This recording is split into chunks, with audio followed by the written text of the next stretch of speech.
kumukulo ng ating pinakulang kamatis. Buo po yan. Mamaya po natin pipigain yung mga ka-idol pag ano na, paglutong-luto na yung ating niluluto.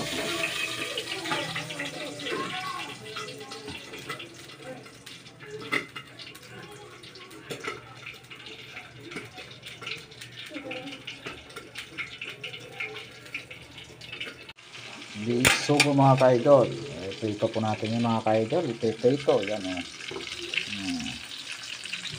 Ayan ang ating ulam ngayon mamaya kasi lalagyan natin ng talbos ng kamote.